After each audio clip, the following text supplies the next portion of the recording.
Abra sua Bíblia em Romanos capítulo 12. Quero dividir com vocês os 2 primeiros versículos desse texto. E são versículos tão conhecidos, né? Talvez você já tenha lido tantas vezes este versículo, já tenha ouvido algumas vezes mensagens baseadas nesse versículo. Mas eu quero ler com vocês então Romanos capítulo 12, versículos 1 e 2. E na manhã de hoje vamos pensar a respeito que é tempo de transformação, é tempo de mudança, é tempo de restauração, é tempo então de desfrutarmos, de caminhos que vão nos transformar e vão nos ajudar a fazer as mudanças. É tempo de mudanças. Vamos lá? Romanos capítulo 12, eu quero ler com vocês então o texto bíblico que diz assim: portanto, irmãos, suplico-lhes que entreguem seu corpo a Deus, por causa de tudo que Ele fez por vocês, que seja um sacrifício vivo e santo, do tipo que Deus considera agradável. Esta é a verdadeira forma de adorá-lo.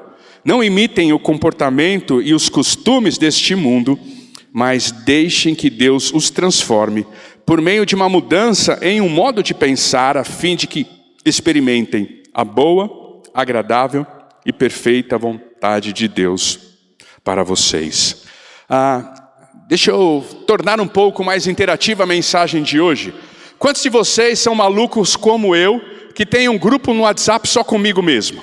Quantos de vocês? Tá cheio de gente maluca aqui igual eu, né? Se você não tem um grupo no WhatsApp só com você, você está melhor do que eu. Então eu vou convidar você a pegar o seu WhatsApp e mandar uma mensagem para você, nesse grupo, que só você faz parte dele. E eu quero que você mande uma mensagem para o seu grupo, você com você, dizendo e colocando lá, qual seria a sua principal área de recuperação nesse tempo. Eu me recordo que no começo dessa série de mensagens, no primeiro domingo, a gente fez um apelo e quem estava aqui naquele domingo ficou em pé, quase toda a igreja ficou em pé. Então nós entendemos que todos nós temos uma área de recuperação que precisamos trabalhar. Qual é a área de recuperação que você precisa trabalhar? Coloca aí no seu grupo de você com você mesmo. E eu pergunto a você, é uma área fácil de ser transformada? É uma área fácil de ser mudada? Você entende que é uma área simples, que um processo de recuperação, a partir do momento em que você decidir tratar isso, será fácil? Talvez você já esteja decidido a tratar isso há um bom tempo, talvez você já esteja tratando disso há um bom tempo, e ainda você continua olhando para a sua vida e dizendo, como é difícil passar por isso, como é difícil vencer isso, como é difícil superar isso. E isso acontece muitas vezes porque nós temos então 3 possibilidades da origem desta área de recuperação que você está vivendo. Quando você olha para esta área de recuperação, você pode pensar de 3 maneiras. Primeiro, esta é uma área que está ligada à sua genética, você herdou do papai e da mamãe. Esta é uma área que está ligada, aos seus genes. Então o papai fazia isso, você faz isso, o vovô fazia, e que talvez, muitas vezes nós podemos aí, numa outra cultura, chamar de uma maldição hereditária. Mas na manhã de hoje eu não quero pensar sobre maldição hereditária, eu quero pensar que é coisa do seu gene. Você herdou do papai, veio na sua carga genética. Quando você olha para a sua área de recuperação, você consegue identificar se é uma questão genética? É uma coisa que veio de família? Ou quando você olha para a sua área de recuperação, ela é uma questão circunstancial? Os desafios da vida nos moldam. Os desafios da vida, eles nos transformam. A grande questão é que, infelizmente, nem sempre para melhor. Nem sempre a transformação que experimentamos é para melhor. Às vezes a transformação que experimentamos é para pior. Nos sentimos magoados, nos sentimos feridos, nos sentimos atacados e aí nos tornamos pessoas piores do que éramos antes dos traumas que passamos.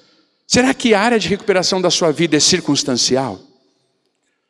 Ou será que a área de recuperação da sua vida não é nem genética, não é nem circunstancial, mas ela pode ser então devido às suas escolhas. devido às suas decisões. Você consegue entender que muitas vezes você está onde você está por causa das suas escolhas? Não importa aonde vem aí o desvio, talvez, do seu caráter, não importa qual seja o hábito abusivo que você tem alimentado, não importa qual seja o pecado com que você tem flertado, talvez o desvio de caráter que temos que trabalhar, talvez, o pecado que estamos sempre flertando com ele, como o salmista diz, ele está sempre batendo a nossa porta, sempre nos lembrando que esta é a nossa área de vulnerabilidade. Ele pode ter sido, então, desenvolvido por essas 3 áreas: genética, escolhas e as circunstâncias. Mas na manhã de hoje eu quero continuar pensando a respeito disso e dizendo assim: se é tão ruim isso que você tem, que você colocou aí no seu grupo com você mesmo, se é tão ruim isso, por que você não se livra logo disto? Por que você não consegue vencer logo isso? Se é tão ruim tudo isso que nós estamos querendo vencer, se é tão ruim aquele pecado que bate a nossa porta, se é tão ruim aquele trauma que ainda nos amedronta, se é tão ruim, aquele desvio de caráter que nós lutamos tanto e queremos vencer e não queremos ser assim, por que é que nós não vencemos? Algumas coisas que nós podemos pensar é que uma das dificuldades de vencer isso é porque Ele está convivendo conosco e nós estamos convivendo com Ele há muito tempo. Já se enraizou nos nossos hábitos, já se enraizou em nossa cultura. Há muito tempo que eu lido com o meu desvio de caráter, há muito tempo que eu já lido com as circunstâncias que me feriram ou que me transformaram para pior. Há muito tempo que eu tenho tentado mudar as minhas decisões, mas elas me encaminharam para um momento de vida, e quando eu olho para trás eu fico pensando, se eu pudesse voltar e fazer diferente eu faria, mas eu não posso voltar, e daqui para frente às vezes não conseguimos, porque há muito tempo estamos convivendo com isso, e já está enraizado em nós, porque também de alguma forma eu me identifico com eles. Se você pudesse completar a frase, este é o meu jeito, qual é que você completaria? Talvez você completaria, este é o meu jeito, exatamente com a área que você precisa se recuperar. Não são apenas as pessoas que colocam estigmas em nós também colocamos estigmas em nós. Este é o meu jeito. E nós camuflamos o pecado com, este é o meu jeito, eu nasci assim. E nós camuflamos as nossas deficiências e até mesmo os nossos traumas. Eu nasci assim, ou a vida me trouxe aqui, eu sou vítima da vida. E a gente tem a tendência de entrar num vitimismo tão perigoso, do qual não temos então a possibilidade de sair, porque a vida fez isso comigo, a vida me trouxe até aqui. E isso traz segurança para nós, por pior que seja o vício que temos, por pior que seja a compulsão que temos, por pior que seja o desvio de caráter que temos, por pior que seja o pecado que administramos, isso traz conforto, porque isso pode muitas vezes trazer a identidade, pode definir quem eu sou. Ei, mas você não é isso. Você não precisa continuar alimentando esse bichinho de estimação que você carrega. Você não é isso. Mas também, muitas vezes, nós não nos livramos disso, porque de alguma forma Ele nos traz uma recompensa. De alguma forma, isso que nós estamos vivendo, Ele nos recompensa. Ou porque nos dá um breve momento de prazer, ou porque nos dá a possibilidade de nos escondermos atrás dos nossos traumas. Mas eu faço isso porque eu sou assim. É muito interessante porque o autor dessas mensagens, ele usa uma ilustração para falar a respeito, por exemplo, de como a mãe lida com os filhos. E a mãe fala assim, filho, vem almoçar, e o filho não vem. Filho, vem almoçar, e o filho não vem. Daqui a pouco a mãe dá um berro, dá um grito, vem almoçar já! E o filho vem. Achamos que é assim que a vida funciona. E nos escondemos atrás disto, tem uma recompensa ser do jeito que somos, porque podemos manipular pessoas do jeito que somos, podemos manipular a nós mesmos do jeito que somos, podemos nos esconder atrás das nossas limitações por causa delas.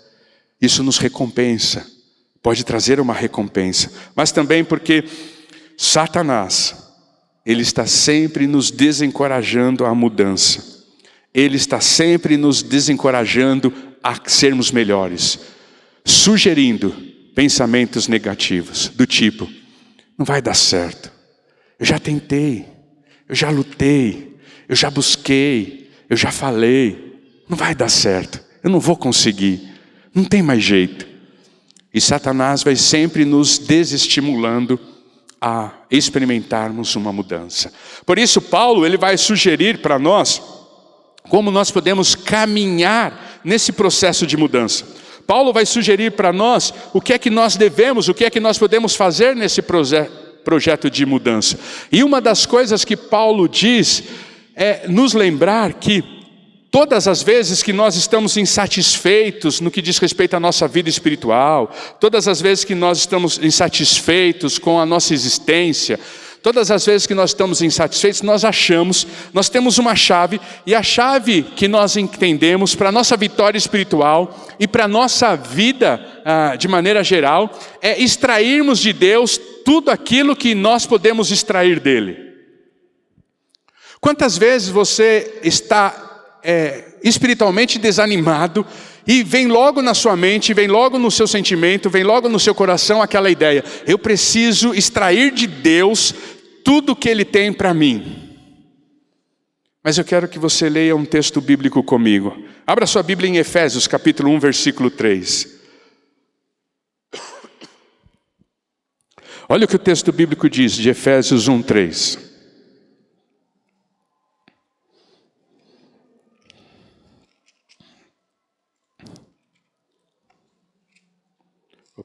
Desculpa. O texto bíblico diz assim: todo louvor seja a Deus, o Pai de nosso Senhor Jesus Cristo, que nos abençoou em Cristo com todas as bênçãos espirituais nos domínios celestiais. O que eu quero dizer com isso? Tudo que Deus tinha para dar a você, Ele já deu. Tudo que Deus tinha a oferecer a você, Ele já ofereceu. Com isso não estamos esgotando as possibilidades de Deus, nem minimizando o poder de Deus. O que eu estou dizendo é que você não precisa mais buscar tudo que Deus tem para você, porque tudo que Deus tem para você, Ele já lhe deu em Jesus Cristo. A grande questão é que nós precisamos inverter essa lógica, e é isso que o apóstolo Paulo vai falar. A chave para a vitória espiritual não está nas nossas tentativas humanas de obter tudo que podemos de Deus, mas em dar tudo que somos e temos a Deus. É isso que o apóstolo Paulo vai falar no texto bíblico. Paulo vai dizer assim: você quer ser curado, você quer continuar sendo transformado, você quer estar em sintonia com Deus, você quer ser feliz na sua vida espiritual. Não é extrair tudo que Deus tem para você, mas agora é hora de você dar tudo que você tem, tudo que você é a Deus. E é exatamente isso que o apóstolo Paulo vai dizer. Do primeiro capítulo de Romanos até o 11º capítulo de Romanos, Paulo está falando sobre tudo aquilo que Deus fez por nós em Jesus Cristo. Paulo está fundamentando a sua fé, Paulo está formatando a sua teologia, e Paulo está conscientizando aquela igreja tudo aquilo que Deus fez por nós em Cristo Jesus. Se você ler o capítulo 1 até o capítulo 11, você só vai ver isso. Sendo, pois, justificados pela fé, temos paz em Cristo Jesus. Abraão como expressão de fé. O Deus que, Jesus, o novo Adão que morreu em nosso lugar. Você vai ver então a fundamentação da luta do pecado com a cura e com o perdão de Jesus Cristo. Tudo aquilo que Deus fez por nós em Jesus Cristo. Então, os 11 primeiros capítulos de Romanos é a parte teórica. Do 12 em diante é a parte prática. E ele começa falando sobre a parte prática, dizendo: não é extrair de Deus tudo que você quer, é dar a Ele tudo que você é e tudo que você tem. Por isso, Ele vai dizer a respeito do que é que nós podemos dar a Deus e como isso contribui para a minha recuperação. E como isso faz com que eu me desapegue dessas coisas que muitas vezes estão limitando que eu seja tudo aquilo que Jesus deseja, sonhou, planejou e definiu que eu seja. E ele começa dizendo assim: portanto, irmãos,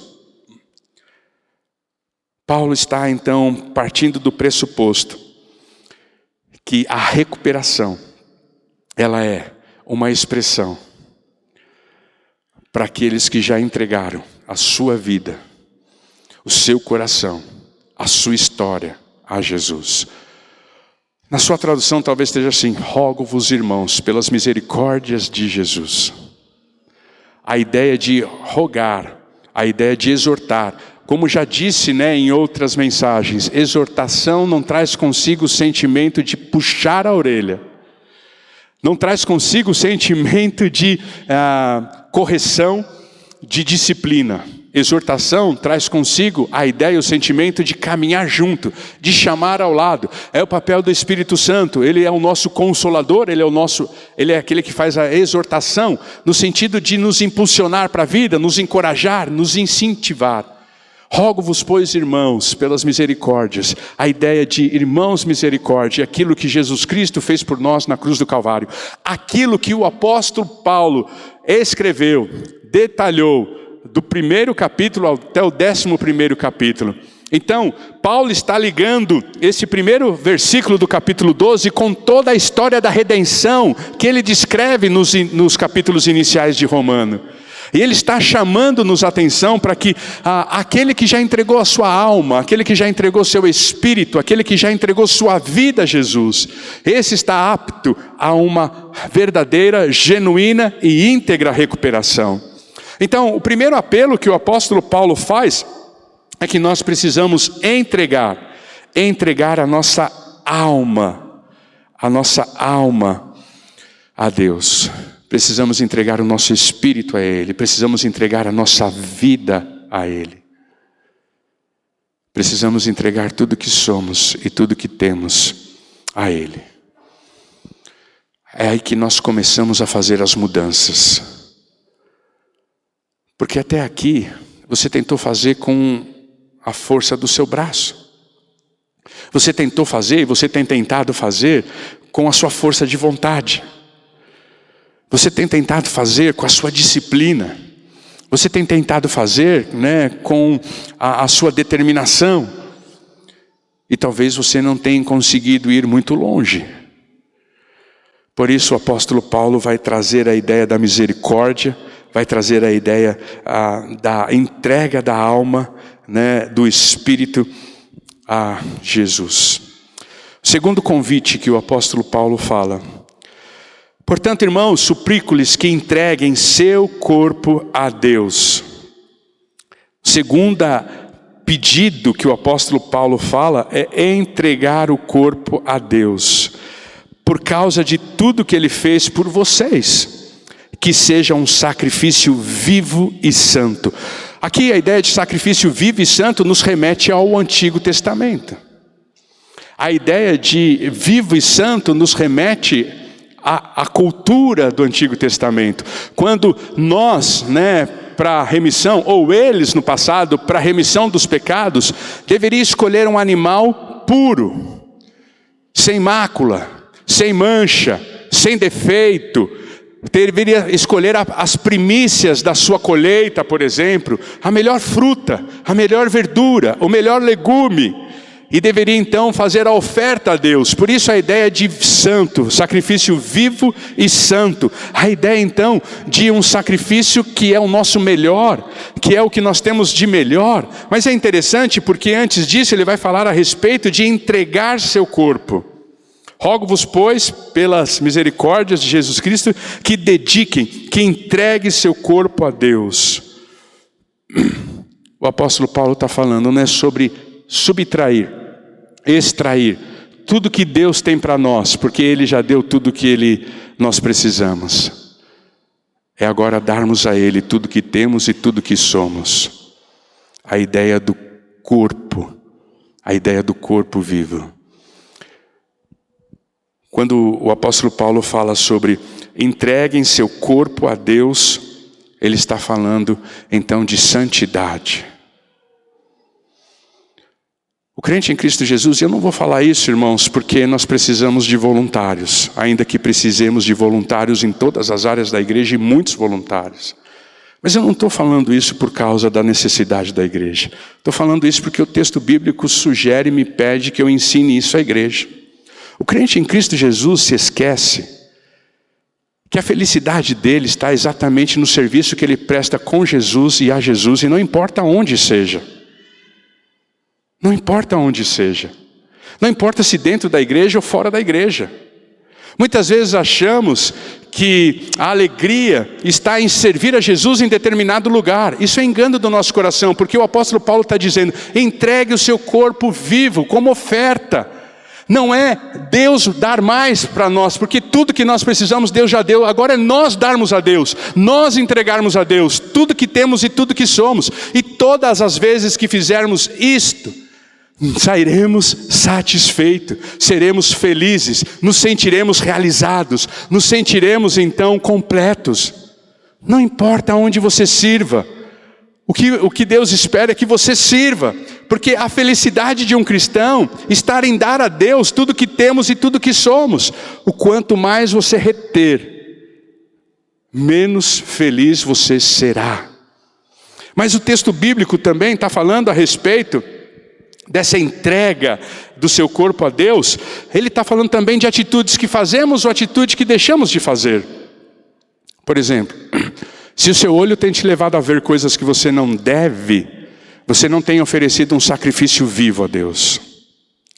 Se sua mão tem levado você a fazer o que você não deve, você não tem entregue o seu corpo a um sacrifício vivo a Deus.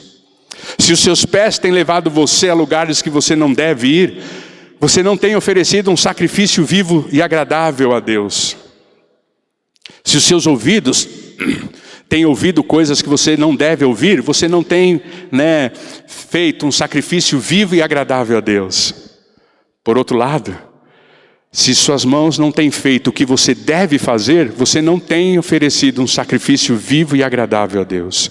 Se os seus pés não têm te levado aos lugares que Ele tem que te levar, você não tem oferecido um sacrifício vivo, santo e agradável a Deus. Se suas mãos não têm feito o que você precisa fazer, o que é certo fazer, o que é esperado de você fazer, você não tem feito, você não tem dedicado um sacrifício vivo, santo e agradável a Deus.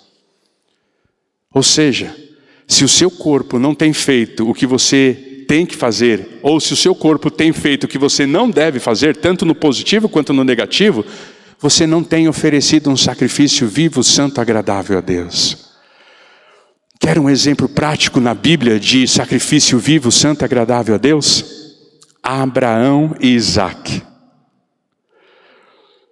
Abraão vai levar o sacrifício vivo, santo, agradável a Deus diante dele e vai oferecer Isaque como sacrifício. Abraão tinha tanta fé da promessa de Deus sobre a sua vida, Abraão tinha tanta convicção da sua fé sobre a convicção das promessas de Deus sobre a sua vida, que em Hebreus vai dizer que Abraão tinha certeza que Isaque, mesmo sendo morto naquela tarde, naquele final de dia, como oferta sacrifício a Deus, Deus teria o poder de ressuscitá-lo. É o que o texto de Hebreus fala, que Deus ressuscitaria Isaque. Mas ali ele leva, e ali ele oferece um sacrifício vivo. A ideia de sacrifício vivo é exatamente a ideia de Abraão e Isaque, ou seja, não é sacrifício para a morte, é sacrifício para a vida, é sacrifício para viver como Deus espera, é para devolver a Deus por gratidão a Ele, tudo aquilo que Ele tem feito por nós, é para consagrar os nossos dias a Ele, por tudo aquilo que Ele tem feito a nós, é para nos dedicarmos a Ele em gratidão por tudo aquilo que Ele tem feito a nós. Entreguem seu corpo a Deus por causa de tudo que Ele fez por vocês, que seja um sacrifício vivo e santo, do tipo que Deus considera agradável. Me parece que Davi entendeu essa mensagem. Abra sua Bíblia no livro de Salmo 51, versículo 17. Davi entendeu essa mensagem. Salmo 51, 17. O texto bíblico diz assim: o sacrifício que desejas é um espírito quebrantado. Não rejeitarás um coração humilde e arrependido. Davi estava ainda na cultura de oferecer animais de sacrifício para perdão, remissão dos seus pecados. Mas Davi, ele já entendia que o perdão dos seus pecados e a remissão e o estilo de vida que ele tinha que ter não era de levar animais, mas era ofertar a sua própria vida, era entregar a sua própria vida, era o seu sacrifício vivo, era o seu corpo que estava sendo entregue, era a sua história que estava sendo entregue, era o seu sacrifício que estava sendo feito. Davi entendeu isso. Sacrifício vivo passa por essa intimidade com Deus, esse arrependimento, esse coração quebrantado, esta vida no altar, esta vida de serviço a Deus, essa vida de serviço pelo que Deus já fez por nós, porque nós não precisamos de mais nada de Deus, tudo que precisamos Ele já nos deu. Mas Paulo vai nos convidar a darmos outra coisa a Ele. Não imitem, versículo 2, não imitem o comportamento e o costume deste mundo, mas deixem que Deus os transforme. Não vos conformeis, talvez na sua tradução, não vos conformeis com este século, mas renovai-vos, pela transformação da vossa mente. Tanto a palavra não vos conformeis, ou na minha tradução imitem, quanto a palavra transforme, tem a mesma raiz etimológica. E que esta raiz pode trazer dois sentidos diferentes. A ideia de não vos conformeis é a palavra grega que é traduzida por esquema. Esquema é a transformação externa que um ser humano, por exemplo, vive. E eu já passei por muita esquema. Com 17 anos de idade eu era um palito. Com 17 anos de idade eu não tinha barba branca. Tinha mais cabelo aqui no cucuruco. Esse esquema tem me transformado. Esquema é transformação externa. Não vos conformeis com este mundo, não imitem o padrão deste mundo. É assim, o mundo, ele tem uma forma. E curiosamente, esta forma está sendo mudada constantemente. Não era assim? O que era errado no passado agora é certo, o que é certo agora é errado era errado no passado. A forma deste mundo, ela está em constante transformação. E se nós formos acompanhar a transformação da forma deste mundo, nós perdemos a possibilidade de vivermos a essência do Evangelho. Então, quando o texto bíblico diz, não vos conformeis com este mundo, a ideia de mundo aí não é cosmos, a ideia de mundo aí é aion. E aion, o que é? Sistema filosófico. Aion, o que é? Domínio de Satanás. O mundo jaz no maligno. A palavra de Deus, quando diz o mundo jaz no maligno, mundo ali é aion. É a mesma palavra aqui, aion. Ou seja, que tem uma potestade dominando os hábitos, a cultura, dominando os costumes, o sistema filosófico. Então, o que Paulo está dizendo assim, se você for assentar-se na forma desse sistema filosófico, você cada hora vai pensar de um jeito. Cada hora vai fazer a coisa de uma maneira. Cada hora vai ter a vida para uma direção. Porque o mundo, ele tem uma forma que está sempre em mudança. E isso não necessariamente significa evolução, pode significar retrocesso. Então isso é esquema, mudança externa. Agora, quando o apóstolo Paulo diz, não vos conformeis com este século, mas transformai-vos pela renovação da vossa mente, transformação ali é metamorfose, é transformação interna. Numa sociedade como a nossa, que não existem absolutos, a sua verdade não é a minha verdade. Numa geração como a nossa, que não existe, verdade absoluta, nós precisamos da palavra de Deus. E nós precisamos desses valores da palavra de Deus para sermos então firmes e resolutos, para que tenhamos apenas um pensar, um agir, um sentir, não orientado pelo esquema, mas orientado pela forma, pela metamorfose que precisamos experimentar. Metamorfose é transformação interna. Ou é a falta de mudança de uma matéria interna que continua sendo constante. Essa é a ideia de metamorfose. Então, quando Paulo diz assim, não imitem o comportamento e os costumes deste mundo, mas deixe que Deus os transforme por meio da mudança do seu jeito de pensar, Paulo está dizendo, entregue a sua mente a Deus. Permita que ela seja orientada pela sua palavra. Permita que ela seja governada, dirigida pela sua palavra. Assuma os valores absolutos desta palavra e tenha a coragem, a alegria e a segurança de viver isto. Não seja um camaleão. Porque quando nós falamos de esquema, nós estamos falando, por exemplo, de uma ética que é como um camaleão. A ética da conveniência. Quando é conveniente eu falo, quando não é conveniente eu não falo. Quando é conveniente eu vou, eu faço. Quando não é conveniente eu não vou e não faço. Quando é conveniente eu puxo a sardinha para o meu braseiro. Quando não é conveniente eu chuto o braseiro para longe. Ética do camaleão, que se adapta à realidade. E aonde nós estamos nos adaptando à realidade. Isso é esquema. Esquema não funciona para o crente em Cristo Jesus. Jamais seremos curados se continuarmos a vivendo o esquema. Se continuarmos a vivendo, a nos conformando, a tomamos a forma, nos adaptando, a nos ajustando a este tempo. Nós precisamos ser constantes. O adorador que está aqui tem que ser o mesmo adorador lá em casa. Tem que ser o mesmo adorador lá na empresa. Tem que ser o mesmo adorador lá na escola. Tem que ser o mesmo adorador aonde ele estiver. Não existe santo e sacro e profano para o crente em Cristo Jesus. Tudo é sacro. E ele vive de maneira sacra. Então, tudo é sacro. Quando ele está trabalhando, ele está vivendo a santidade dele lá no trabalho. Quando ele está estudando, ele está vivendo a santidade dele. Não é assim, agora eu vou para a igreja, eu vou colocar a roupa da santidade e vou para a igreja. Agora eu vou para o trabalho, então eu vou tirar a roupa da santidade e vou colocar a roupa do trabalho.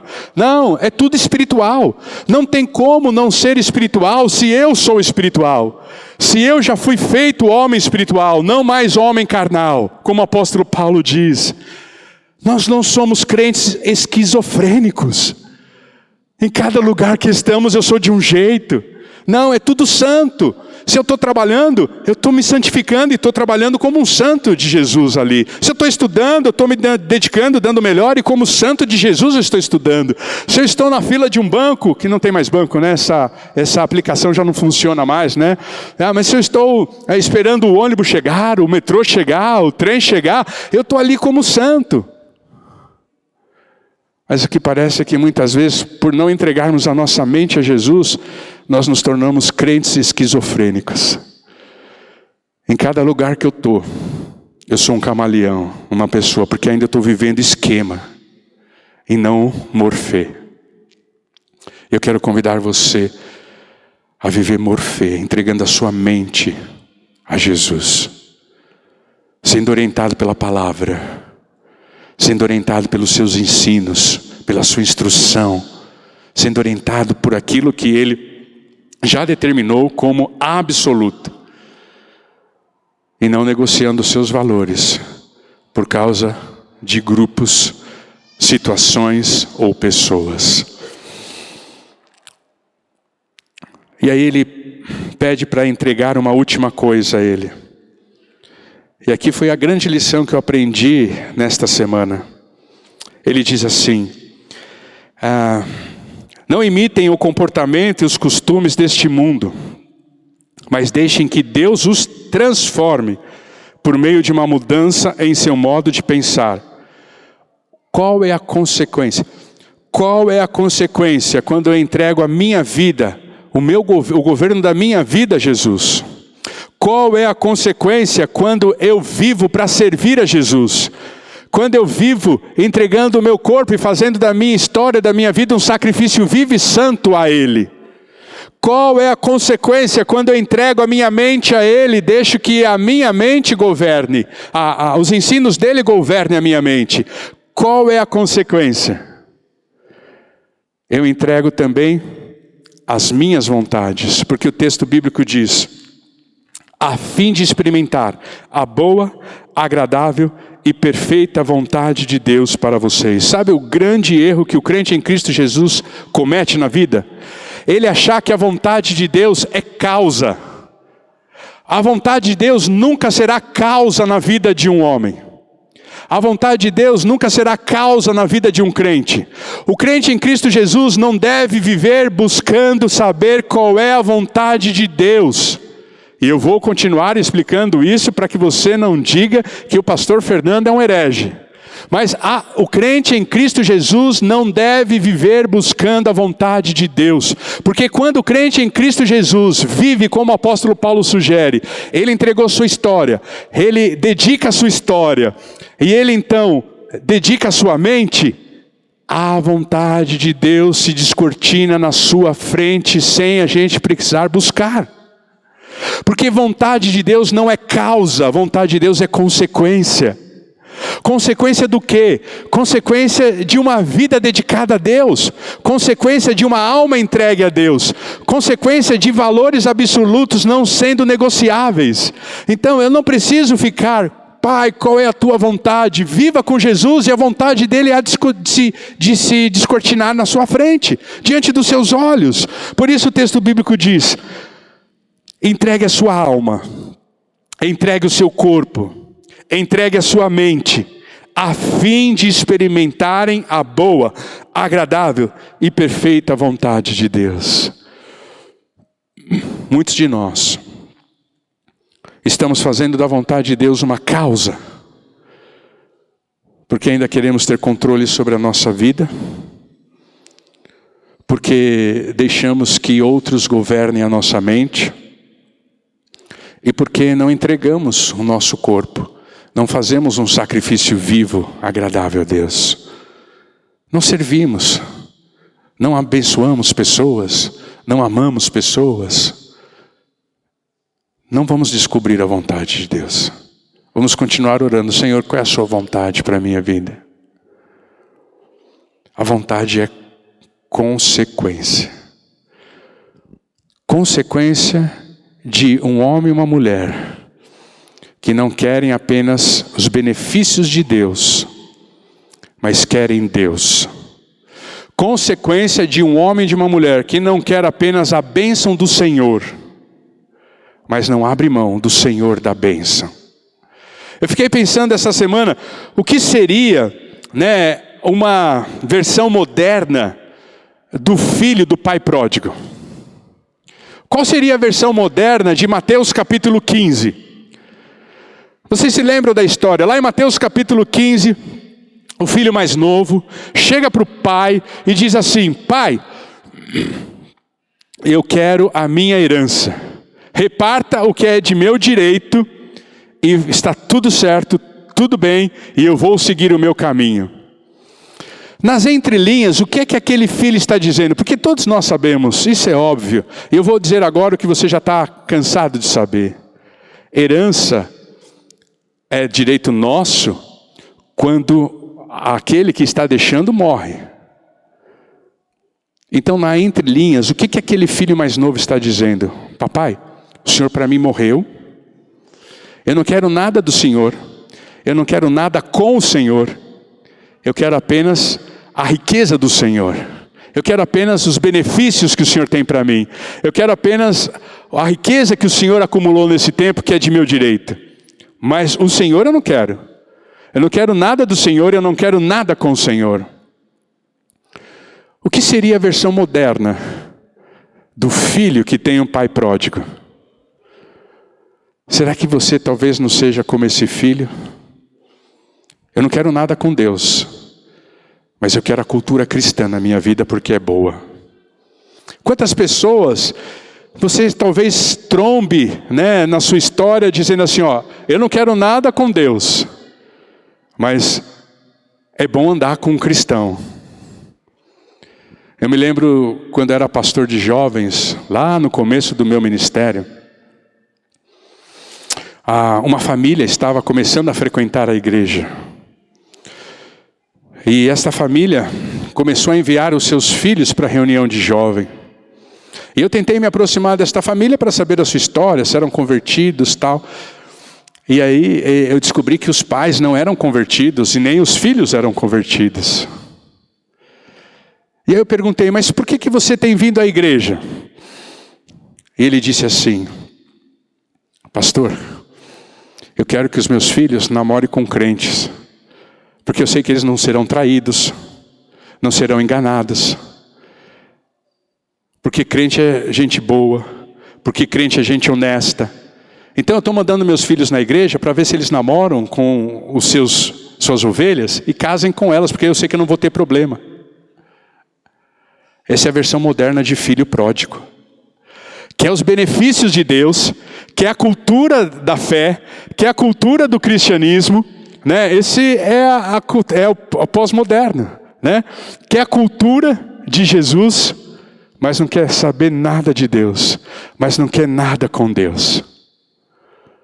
Mas será que nós que estamos dentro da igreja também não somos assim? Nós queremos a bênção do Senhor, mas será que você quer o Senhor mesmo? Você está pronto a abdicar da sua vontade pela vontade de Deus? Você está pronto a abdicar do seu conforto para viver o que Deus quer para você? Você está pronto a abdicar, né, do seu planejamento para que você viva o planejamento de Deus? Você está pronto a mudar a sua agenda para que você viva a agenda de Deus? Você está pronto para isso? Quando nós dedicamos a nossa vida a Deus, quando nós somos e vivemos como um sacrifício vivo, santo e agradável a Deus, e quando nós entregamos a nossa mente a Ele, logo, não importa mais o que eu quero, é o que Ele quer. Não importa mais o que eu luto para ser, é o que Ele decidiu que eu seja. E não haverá cura, não haverá restauração, se nós continuarmos a lutando pelas forças ou com as forças dos nossos braços. Não haverá cura, se toda a energia que eu tenho, eu deposito. Toda a energia que eu tenho é simplesmente fazer um exercício, uma força tremenda para abandonar aquilo que você colocou no grupo que você tem com você. Na manhã de hoje, Paulo então está apresentando o que significa desfrutar do sacrifício de Jesus na cruz do Calvário. Desfrutar do sacrifício de Jesus na cruz do Calvário significa entregar o corpo a Ele, ser uma oferta viva. Assim como Jesus foi e se entregou por nós naquela cruz, e agora nós podemos ser oferta viva em Jesus Cristo. E o que é que tem guiado seus pensamentos? Que seja Jesus a produzir essa metamorfose em sua vida. Eu quero orar. Eu quero orar por você nesta hora, nesse instante. Quero, talvez, terminar o nosso sentimento da manhã de hoje como: será que eu sou uma versão contemporânea do filho que tem um pai pródigo? Eu quero terminar com esta pergunta: você quer o Senhor da bênção? Ou você só quer a bênção do Senhor? Se Deus lhe desse tudo o que você quer dele, em termos emocionais, materiais, físicos, você voltaria aqui semana que vem para adorá-lo? Se você não tivesse nenhuma necessidade, você voltaria aqui para adorá-lo? Se você tivesse certeza de que não existe céu e inferno e que todo mundo vai viver com Jesus no céu, você voltaria aqui para adorá-lo? Será que nós não estamos sendo a versão contemporânea do filho pródigo? Que só queremos as benéfices, as bem-aventuranças, as bênçãos dele, mas não queremos ele de fato. Será que este tem sido nós? Na manhã de hoje, não existe cura, só com a bênção do Senhor. Só existe cura quando nós desejarmos verdadeiramente o Senhor da bênção.